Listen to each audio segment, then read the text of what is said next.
नमस्कार, मनियारी न्यूज में आपका स्वागत है। भारत चीन तनाव के बीच केंद्र सरकार ने बड़ा फैसला लिया है। सरकार ने 59 चाइनीज ऐप पर रोक लगा दी है। इससे पहले भारतीय सुरक्षा एजेंसियों ने चाइनीज ऐप की एक लिस्ट तैयार कर केंद्र सरकार से अपील की थी कि इनको बैन किया जाए या फिर लोगों को कहा जाए कि इनको तुरंत अपने मोबाइल से हटा दें।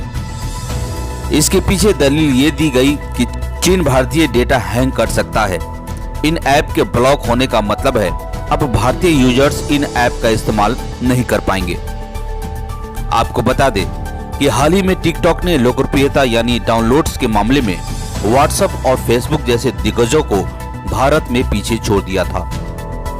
बैन किए गए ऐप में मशहूर टिकटॉक ऐप भी शामिल है। इसके अलावा यूसी ब्राउजर, कैम स्कैनर जैसे और भी कई बहुत फेमस ऐप शामिल है। सरकार की ओर से कहा गया है कि डेटा सुरक्षा से जुड़े पहलुओं और 130 करोड़ भारतीयों की गोपनीयता की सुरक्षा को लेकर चिंताएं बढ़ गई थी। हाल ही में यह ध्यान दिया गया है कि इस तरह की चिंताओं से हमारे देश की संप्रभुता और सुरक्षा को भी खतरा है। सूचना प्रौद्योगिकी अधिनियम के प्रावधानों के तहत इसे लागू करते हुए सूचना प्रौद्योगिकी मंत्रालय ने नियम 2009 और खतरों की आकस्मिक प्रकृति को देखते हुए 59 ऐप पर प्रतिबंध लगा दिया है।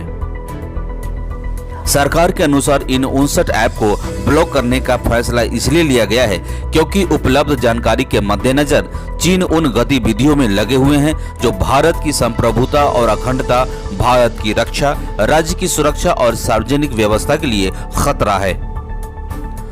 चीन के जिन 59 ऐप पर रोक लगी है उनमें SHAREit, Kwai, Baidu map, Shein, clash of kings, Du battery saver, hello, Likee, you can makeup, Mi community, UC news, Vivo, VMate, Vigo video, sweet selfie जैसे चर्चित ऐप भी शामिल है। सरकार की अधिसूचना के बाद इंटरनेट सर्विस प्रोवाइडर्स के लिए दिशा निर्देश जारी किए जा सकते हैं कि चीन के इन ऐप को ब्लॉक कर दिया जाए।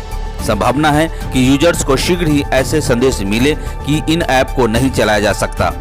ऐसे ऐप को आगे डाउनलोड भी नहीं किया जा सकेगा। प्रतिबंध किए गए टिकटॉक सरीखे कुछ ऐप भारत में खासे लोकप्रिय हैं। टिकटॉक के 10 करोड़ से अधिक यूजर्स हैं। पाबंदी के बावजूद यूजर्स इनके विकल्प की ओर अग्रसर होंगे। कई भारतीय ऐप इन दौरान विकल्प के रूप में उभरे भी हैं जिन्हें पसंद किया जा रहा है। देश में टिकटॉक को गत वर्ष मद्रास हाई कोर्ट के एक आदेश पर कुछ दिनों के लिए प्रतिबंधित किया गया था, लेकिन बाद में अदालत ने इस फैसले को वापस ले लिया था। केंद्र सरकार ने प्रतिबंधित किए गए ऐप को लेकर राष्ट्रीय सुरक्षा और सामरिक नजरिए से फैसला लिया है। इस खबर में इतना ही। धन्यवाद।